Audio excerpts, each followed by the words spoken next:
I'd like to take a quick moment to thank the sponsor of this channel and this video, Scream Siren. As you all know, crime is on the rise, and although I've got other methods to protect myself, I'm going to use this as a warning. This is a really, really loud siren that you can keep on your keychain like I do in any sort of scenario in which requires escape and attention. You guys can get it at screamsiren.com.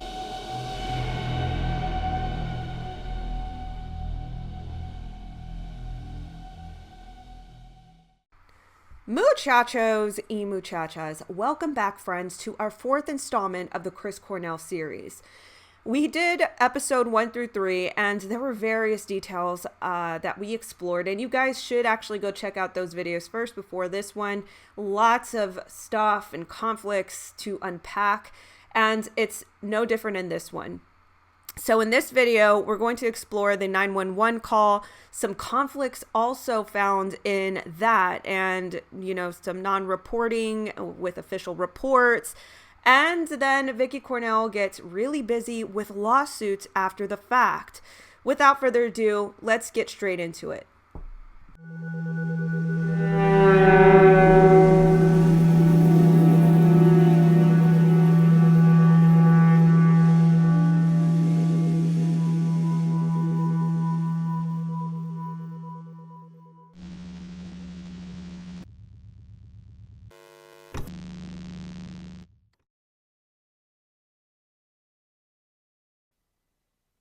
'84 Alpha 142 receiving. How do you copy? Loud and clear, go ahead. I'm on scene with a 53-year-old male, pulseless and happy on arrival of crew.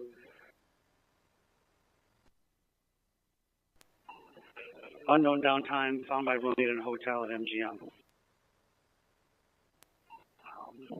Patient did have a exercise rubber band around his neck. Suggestions of possible strangulation, trauma to the back of the head, trauma to the back of the head. Trauma to the back of the head.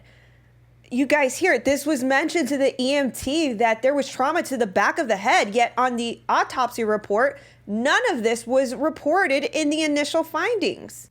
The autopsy was most significant for a ligature furrow mark of the neck, congestion of the head and neck above the ligature furrow mark, florid petechiae of the facial skin, and confluent petechiae of the left and right palpebral conjunctiva, all consistent with hanging, partially suspended by the resistance exercise band. There were no other injuries or diseases present that contributed to death.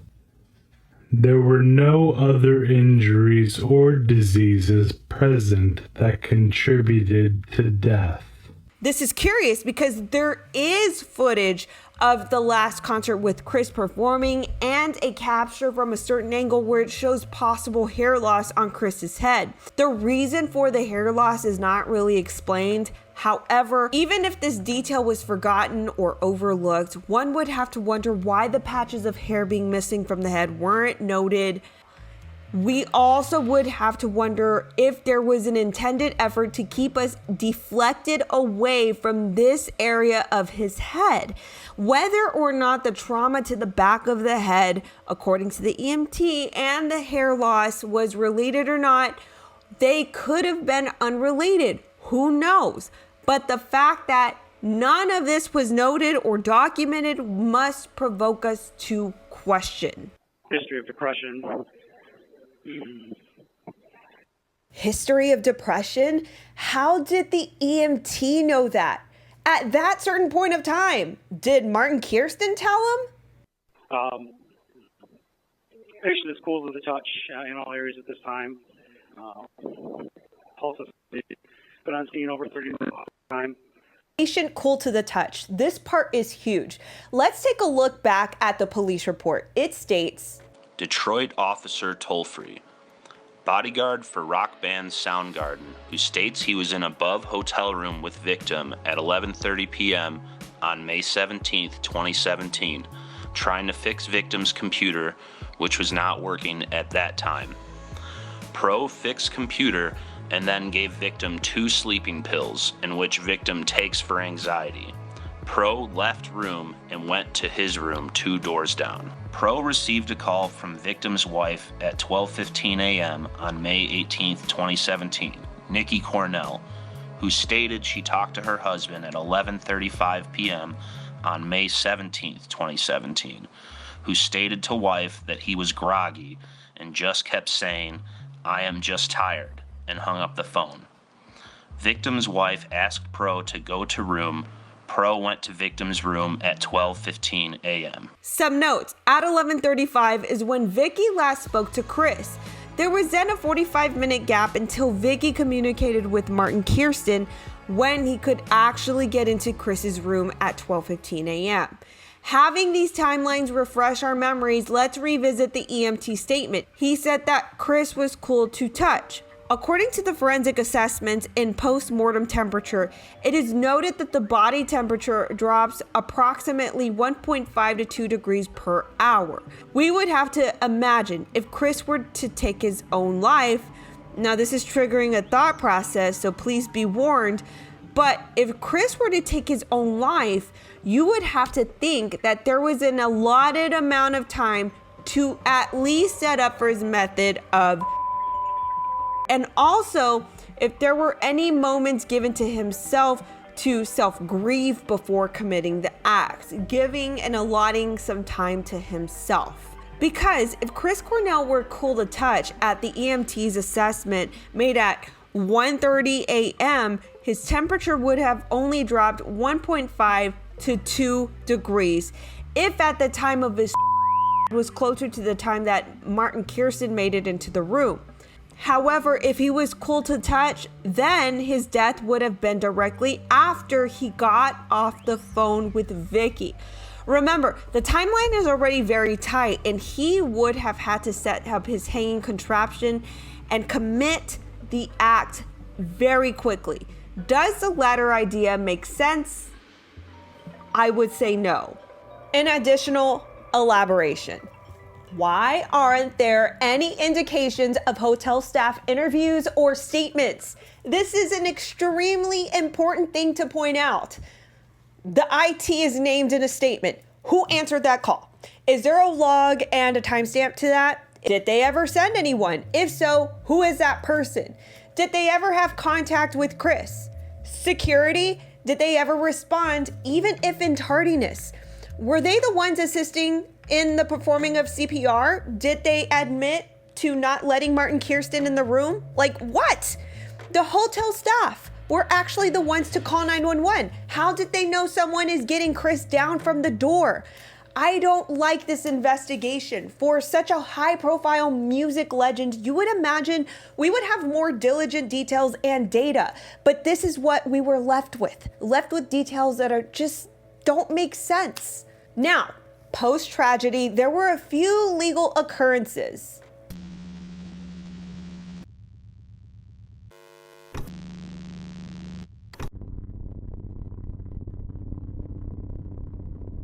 So, 2018, when Vicky files a lawsuit against Dr. Robert Coblin, Chris's doctor that regularly prescribed the Ativan that he took, that is largely attributed to the speculation that it essentially altered his mind and behavior leading up to his death. According to USA Today, they cite the lawsuit filed in 2018. Chris Cornell's family, Dr. settle over lawsuit claiming singer was overprescribed drugs before his death. The Cornell family alleged in the lawsuit filed in 2018 in Los Angeles Superior Court that medication, especially the anti-anxiety drug lorazepam, prescribed by Dr. Robert Coblin, led to erratic behavior from the Soundgarden frontman before his death in Detroit in 2017 at the age of 52. The lawsuit said Coblin and his Beverly Hills, California office negligently and repeatedly prescribed dangerous, mind-altering controlled substances to Chris Cornell, which impaired Mr. Cornell's cognition, clouded his judgment, and caused him to engage in dangerous, impulsive behaviors that he was unable to control, costing him his life. The lawsuit said the doctor did this knowing Cornell had a serious history of substance abuse. I think this is worth noting, although I don't believe this attorney was the one who filed the lawsuit, but Kirk Passage seems to be the Cornell family lawyer who might have advised the Cornell family on filing this particular lawsuit. 𝘏𝘶𝘮𝘢, Vicky's lawyer. In an interview he gave to Law Dragon, he mentions in a very curious detail. Law Dragon question states, "What work did you do in addition to serving as a spokesperson for the Cornells?" 𝘏𝘶𝘮𝘢 replies, "I met Chris originally through insurance, but we shared common love of music and our friendship developed over the years. We spent so much time talking about music and the early days of rock and what he liked and what I liked. When Vicky, his wife, contacted me, I think it was within a few minutes after his death, we stepped in not really as lawyers. We did legal work, but Jeff and I, as friends of the family, were just people who were helping others in their time of need. I had to be more at the forefront than, frankly, I'm comfortable being, but this was really about Chris and his legacy and his kids." Let's address the elephant in the room. That part is a bit weird. If it is true that Vicky would call an insurance lawyer minutes after his death, it just wouldn't be my situation. It wouldn't be one of my first courses of action. That part would have waited maybe a day or a few days later after the tragic news. But of course, this is just an interview with her lawyer with an alternative legal news publication. It is not an official statement or acknowledgement, nor is it an official inventory of events. Just merely a detail that I found interesting and that Kirk would mention. Continued. So, 𝘏𝘶𝘮𝘢 is an insurance coverage lawyer. His role is described as such in this article. For us, our practice is helping clients recover what they're owed and, frankly, rediscovering assets they didn't know they had. Explain your contacts with him around the time of his death and how that transpired. Kirk replied, "I'd been in touch with Chris just a couple days earlier. We had a project in mind for Chris that he and I started to talk about that would have been a duet with one of his artists on our label. It would have taken Chris in a little bit different direction, but his death in Detroit, I ended up as a sort of point person at the family's request with the media and on legal issues. One of our partners in New York, Jeff Shulman, is very close with Chris and his family as well and has known Chris over the years. And so we're coordinating for the family. It gave rise to some questions, and some wondered why in the world is some insurance recovery guy representing Chris Cornell? Is this to get his life insurance policy for his family? Some speculated that there's a exclusion for his life insurance policy, so maybe this is all kind of a game to get coverage, but it wasn't. Chris did have life insurance. It did have exclusion, but that exclusion was for something like 3 years after the policy inception, and these policies had been around for a long, long time. It had nothing to do with that. It had to do with being tasked with figuring out and sharing what really happened in that Detroit hotel that night.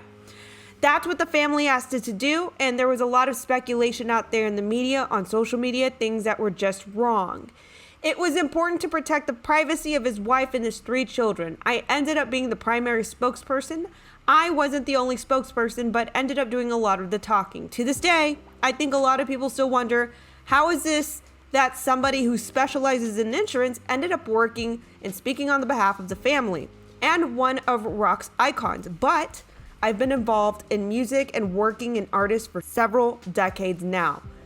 It's the relationship and the experience that counted here.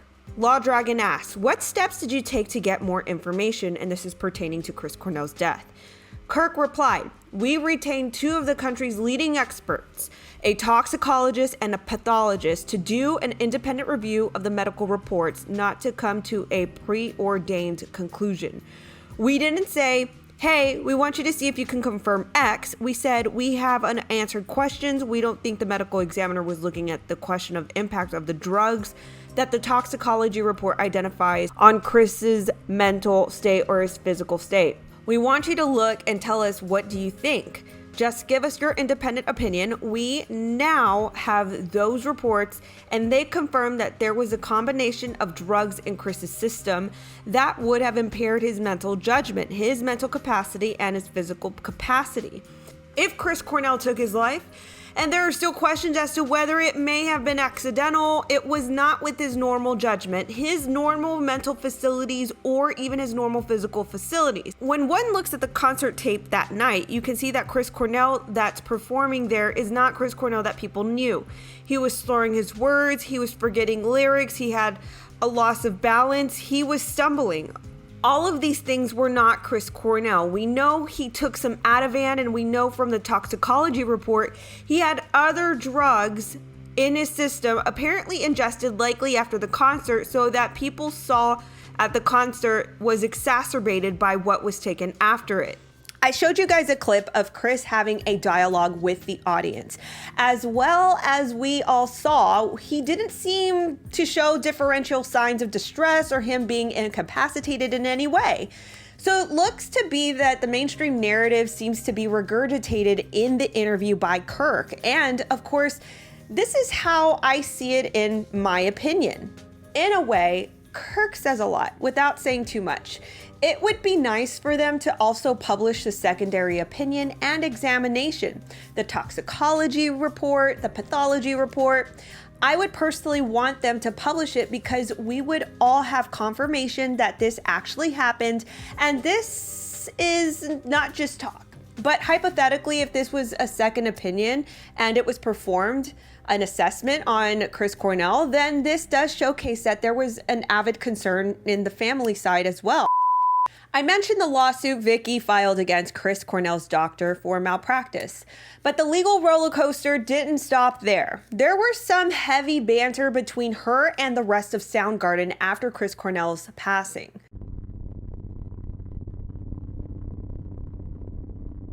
Back in December of 2019, Vicki Cornell sued Kim Thayil, Matt Cameron, and Hunter Benedict Shepard, along with the band's business manager, Rit Veneris, claiming they were trying to strong-arm her into giving them 7 unreleased sound recordings her husband had made prior to his death by withholding royalties. After Chris Cornell passed in 2017, Vicki Cornell, who controlled his estate, also controlled things like social media and websites, wanted to input on who would produce the unreleased tracks and how the album would be marketed. She sued the band members for declaratory relief with regard to copyright ownership of the recordings and the business manager for a breach of fiduciary duty. Soundgarden in May of 2020 filed a countersuit alleging in part that Vicki Cornell tricked the band into performing in a benefit concert called I Am the Highway, a tribute to Chris Cornell, by saying the money would go to charity, but she used it for personal purposes. The band also claims she didn't actually own the sound recordings.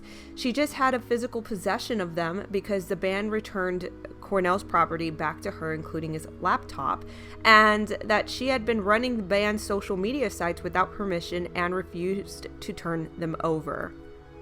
Now, allegedly, the fight between Vicki Cornell and the rest of Soundgarden got pretty nasty.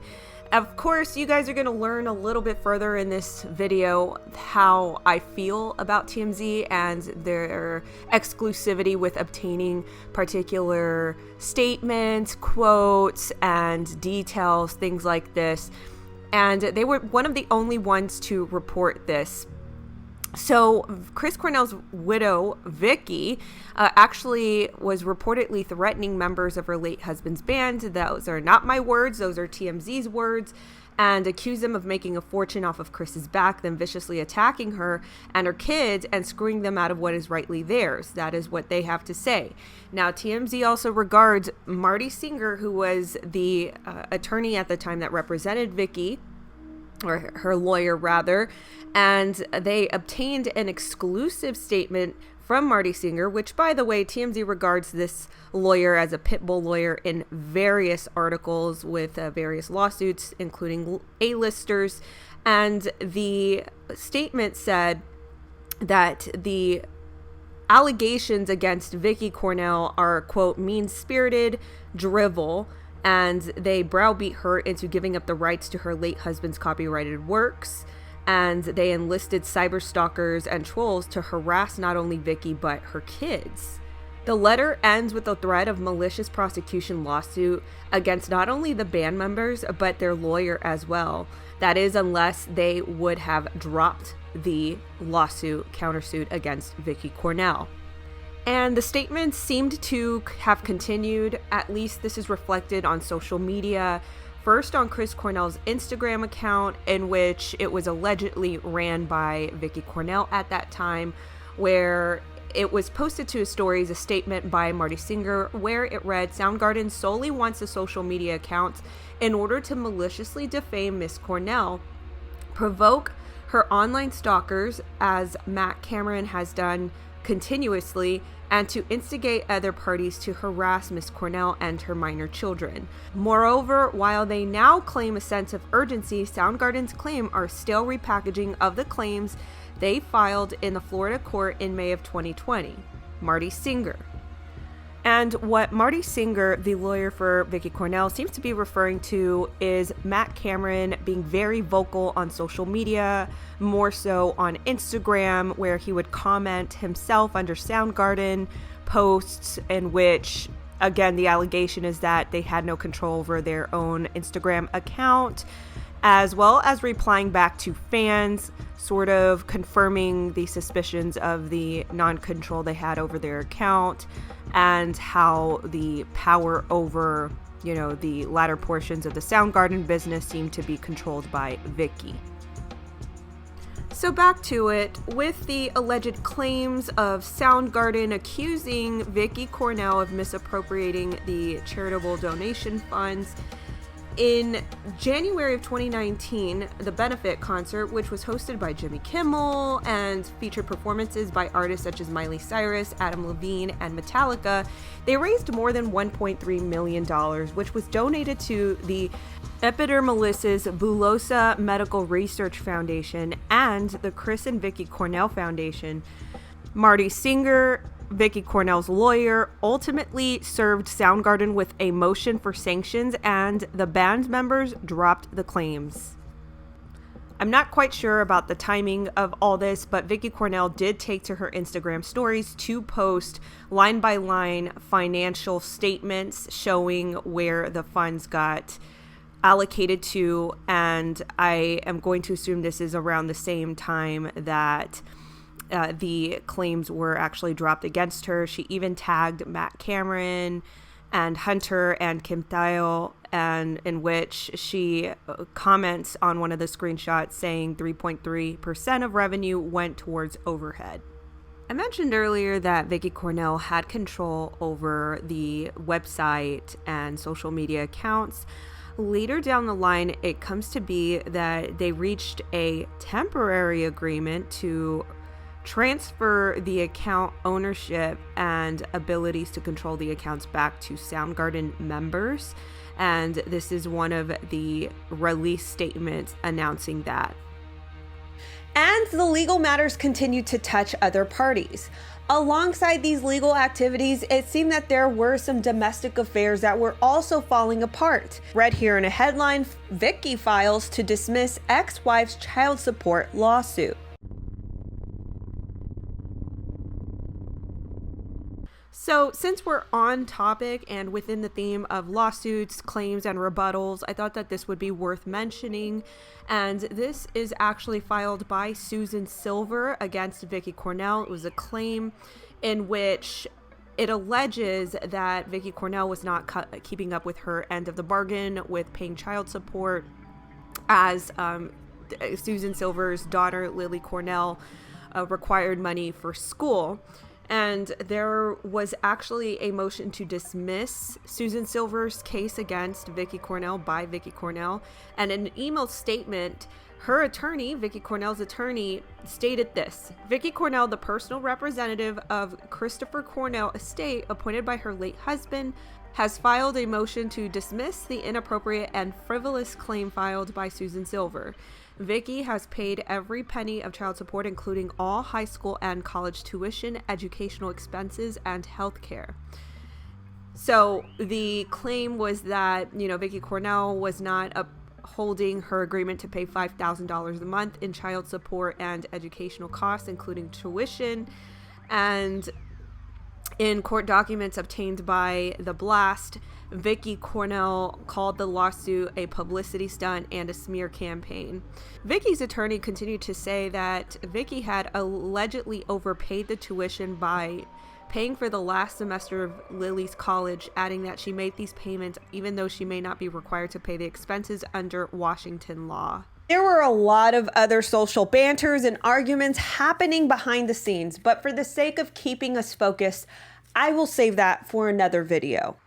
So once again, way more conflicts to unpack here. I mean, how do all of these conflicts not add up to something? How come nobody caught on to this earlier? You know, it's just such, this investigation just seems so unorganized. It's so underreported. The thing that really just took me back was the EMT reporting on the call that there was trauma to the back of the head, yet that did not make the autopsy report. Guys, let me know, what are some details that were surprising to you in this video? What did you learn? It's just, you know, I just feel like this needed to be done. Chris's truth needs to be found. And I seriously believe that there were a lot more conflicts than there were answers or any clear and transparency to what happened to him. Thank you so much for your support. Thank you so much for supporting the channel. Please stay tuned for the last installment. I'll catch you guys later. Bye-bye.